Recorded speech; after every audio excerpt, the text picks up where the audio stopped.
Continuation. Hello friends. It's already late evening here, and I'm working for you nearly at night. Why? Because I couldn't hold myself back.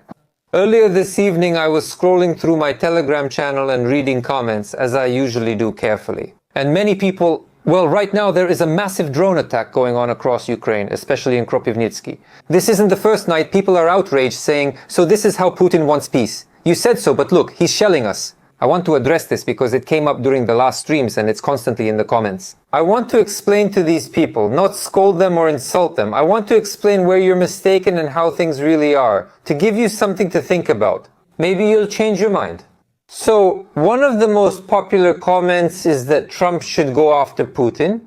Well, of course, half of them started insulting like, your Trump is a coward, your Trump chickened out with Putin, your Trump can't do anything, while the other half thinks he can and that he should go after him. And so I asked the question, what should be done? Well, more sanctions should be imposed and Ukraine should be given more weapons. So I asked the question, do you want peace?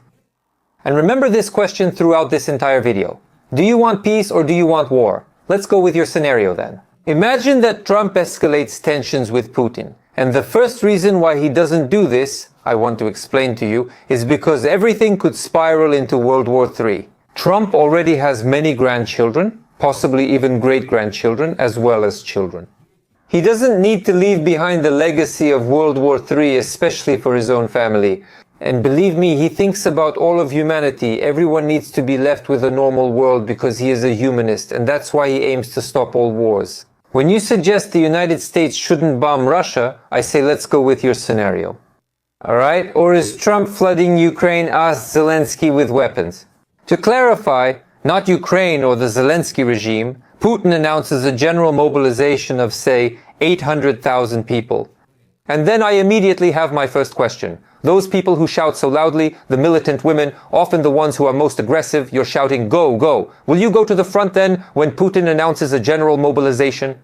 Ukraine is collapsing, no one wants to fight, and enlistment offices are acting unlawfully. Will you go to the front? In that situation, ask yourself the following question. And if Putin uses tactical nuclear weapons, are you ready to take on all the risks? Just don't say that he won't use them. They keep saying there won't be a war, nothing else will happen, and Trump won't win the elections. And all of it came true. So the main question, I repeat, do you want peace or do you want war? Should I continue?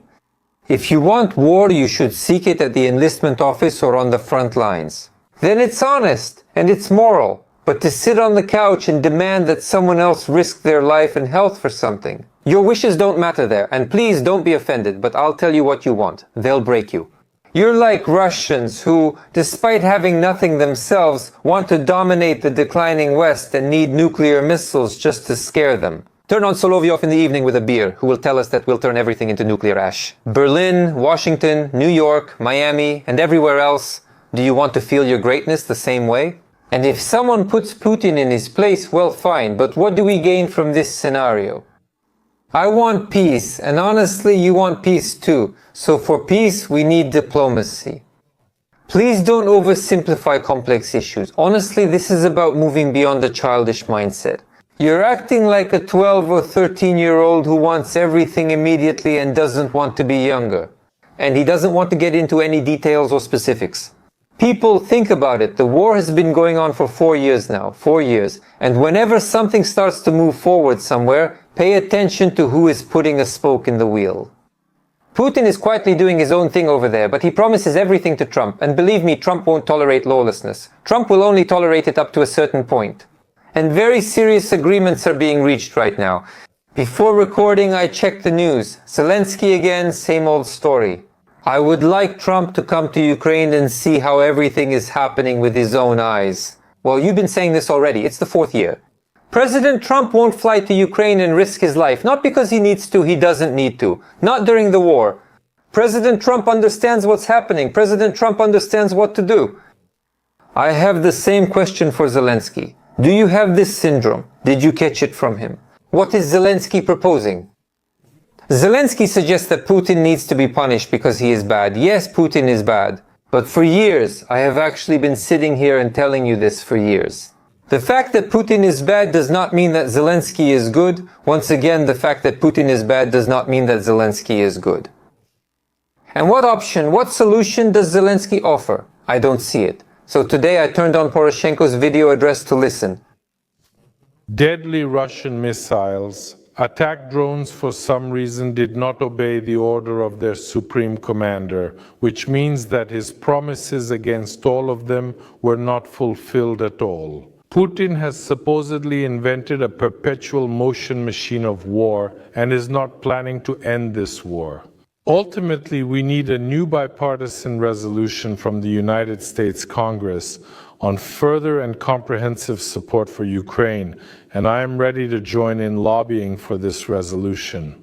War weapons Plan B is pushing this Trump into war again. I explained why because of the zero rating. He knows that if there are elections now, both parliamentary and presidential, his faction won't make it into parliament anymore. And with this endless war, the faction is still power. The faction in the Verkhovna Rada, it kind of remains, sort of. Poroshenko is officially the opposition leader, but he isn't truly opposition, as his rhetoric is no different from Zelensky's. Zelensky wants an endless war, claiming to be the eternal president and Yermak the eternal chancellery, suggesting they'll exploit the country forever. Zelensky says, people, Putin is bad. He breaks his word and does wrong. Here's the peace I propose. Zelensky suggests a peace that's unrealistic and knows it won't be accepted. Just return to the 1991 borders and the war ends. It sounds appealing, but it's just demagoguery. We're dealing with reality here, not childish wishful thinking. So, what is the reality? The reality is that we need to have a little patience. People visit my page and complain, but you said that peace would come soon, as if I'm the one sitting here shelling my own country. This is a very complicated process, and so far I see the greatest enthusiasm for making peace in this process, I mean from President Trump. Yes, Putin has to go along with this, even though it's not going well for him and he wants peace. But people, just be mature realists. Did you really believe that Putin wouldn't twist arms? Don't you know who Putin is, how he always behaves? Starting in 2000 or 2003, when he became the Putin we know, or possibly in 2004, did you really think he would just give up and do whatever he's told? No, he's going to show strength for his followers. He's tough. I told you he'd agree, but he'd get on everyone's nerves, and that's exactly what's happening. Trump said that in a few weeks they expect a ceasefire. I've been telling you this for a month already, even before that incident in the Oval Office when Zelensky made a scene there. I had information that Trump was aiming for April. If it's about peace, that's bad. Someone from another country comes and makes peace deals for us. Our president isn't handling peace, just telling you lies. The peace summit in Geneva, Switzerland gathered about 80 or 90 countries there.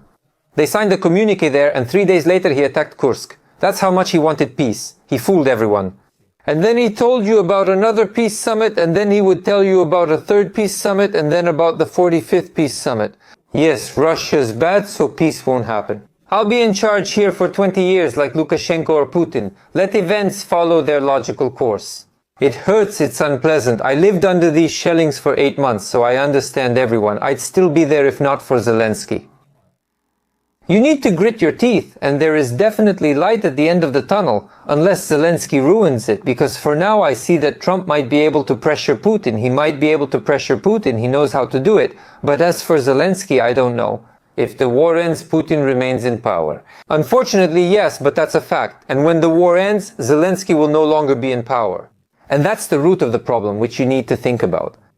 The end of the war means the end of Zelensky's power, but the end of the war does not mean the end of Putin's power. He'll keep ruling and, trust me, do business, even with Trump from the United States. I've never lied to you. I always ask you to subscribe, and you'll learn things here others won't share. It's not propaganda or nonsense. It's unpleasant, but that's the reality. And now I want to announce to you, Trump said that today there was a phone conversation with Zelensky. He said that he believes Ukrainian energy should come under United States control, and that this would serve as protection. And I'm telling you, this is a great solution. And I will go into this topic in detail, answering all your questions, even the most uncomfortable ones, as you see fit. On Friday's stream, this is an extremely important topic. What Trump brought up is our chance, as we've discussed in the last 5 streams. I'm telling you folks, we have 4 years to put Ukraine in order, to completely forget what war is, and to become an ally of the United States. And Trump keeps taking these first steps. If I were in Zelensky's place, we would have been an ally of the United States long ago, and there wouldn't have been any war at all. But you know, I already hear and read people saying, so what? Are we going to become the 51st state? Are they going to take everything from us? That's the Soviet mindset, and I'll fight it. And I repeat, it's hard to explain to those who don't understand, to try to get through to these people, but we still need to work with them. I invite you to the stream on Friday at 8 o'clock post-Meridian Kyiv time. Be sure to send this video to your friends and acquaintances who might share this point of view. I think they're mistaken and maybe my arguments will influence them.